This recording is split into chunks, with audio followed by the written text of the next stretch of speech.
इंसान की मौत के बाद उसके साथ क्या होता है, उसकी रूह आखिर कहाँ चली जाती है। ये एक ऐसा सवाल है जिसका जवाब आज तक किसी मरने वाले शख्स ने इस दुनिया में आकर किसी इंसान को नहीं बताया। लेकिन इंसान जब से इस दुनिया में आया, इस सवाल की जुस्तजू में रहा।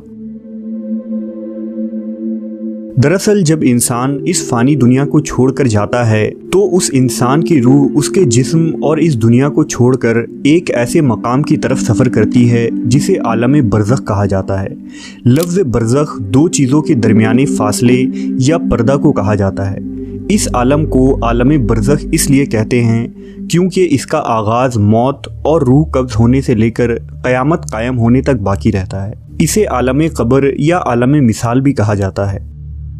मरने के बाद क़यामत तक तमाम इंसान और जिन इस आलम में रहते हैं। मोमिन के लिए बरज़ख जन्नत की तरह होता है, जबकि काफिर के लिए जहन्नम के मानिंद है। रिवायत के मुताबिक दुनिया में इंसान की रूह कब्ज़ करने के बाद कब्र में रूह को एक बार फिर से उसकी मादी जिस्म में मुंतकिल किया जाता है, जहां मुनकिर व नकीर उससे सवाल व जवाब करते हैं। और इसके बाद उस शख्स के आमाल के मुताबिक दो नूरानी फरिश्ते उसे आसमान की तरफ लेकर चले जाते हैं। अगर रूह मोमिन और नेक होती है तो उसे ईलीन नामी आलम में छोड़ दिया जाता है, और अगर रूह बुरी और शिर्क व कुफ्र करने वाली होती है तो उसे सिज्जीन में डाल दिया जाता है। ईलीन और सिज्जीन आलम बरज़ख के दो ठिकाने हैं जो काफिर और मोमिन के लिए ख़ास हैं। ईलीन में मौजूद रूहों पर अल्लाह की नेमतें नाजिल होती हैं। वो बागनुमा जगह पर एक दूसरे के साथ मौजूद होते हैं। यहाँ नेक रूहें एक दूसरे को पहचान लेती हैं जिन्हें वो दुनिया में जानती थीं। ये रूहें एक दूसरे को देखकर खुश होती हैं और एक दूसरे से बातें करती हैं और दुनिया के हालात को याद करती हैं जो वक्त उन्होंने दुनिया में गुजारा था।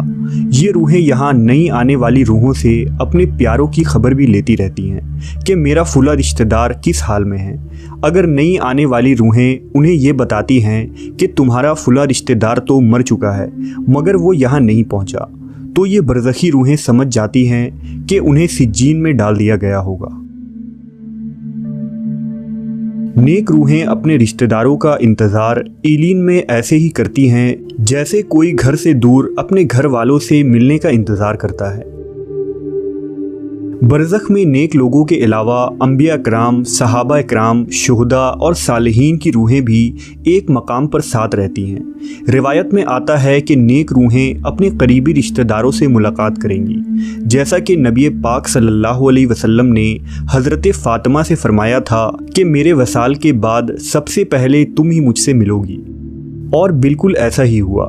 लिहाजा हुजूर के विसाल के तकरीबन 6 माह बाद हज़रत फ़ातिमा रसूलुल्लाह से जा मिली।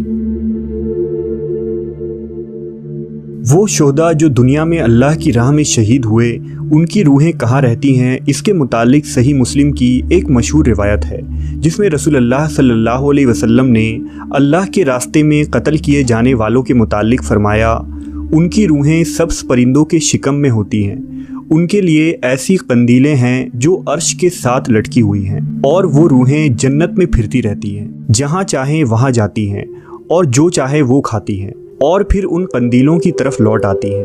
फिर उनका रब उन रूहों से कहता है, क्या तुम्हें किसी चीज़ की ख्वाहिश है?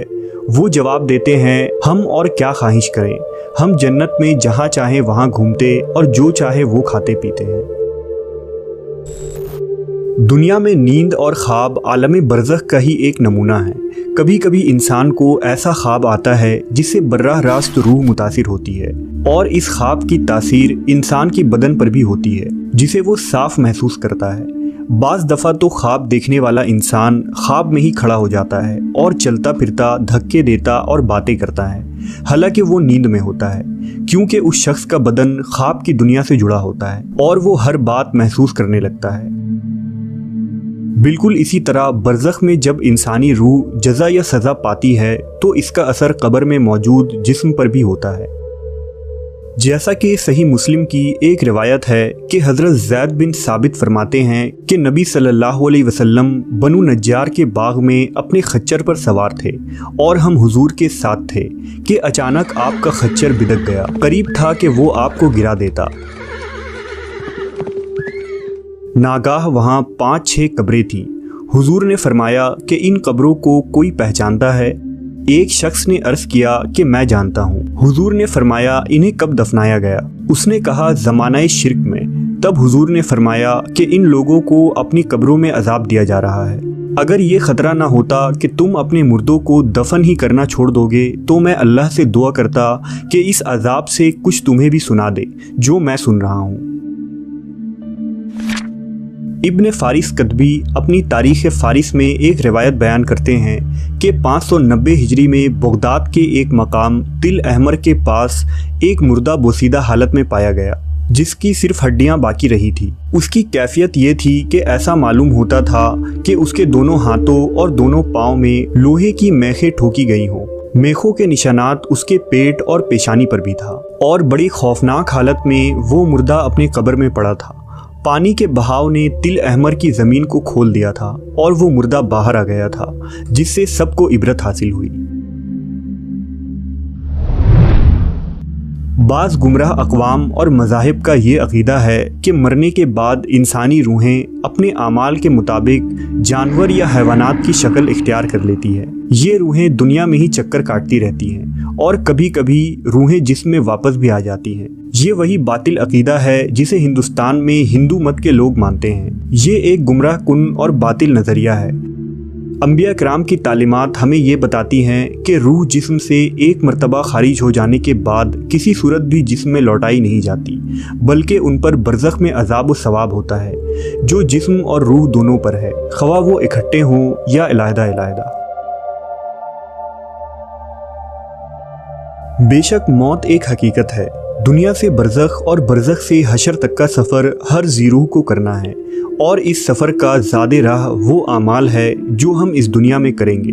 लिहाजा अबू ज़र रज़ी अल्लाह तआला अन्हु बयान करते हैं कि हुज़ूर सल्लल्लाहु अलैहि वसल्लम ने फ़रमाया, कब्रों की ज़ियारत करो ताकि आखिरत की याद आए, मुर्दा को नहलाया करो कि फ़ानी जिस्म को छूना भी बड़ी नसीहत है, और जनाजा की नमाज़ पढ़ो ताकि ये तुमको गमगीन कर दे, क्योंकि गमगीन अल्लाह के साया में होता है और नेकी का काम करता है।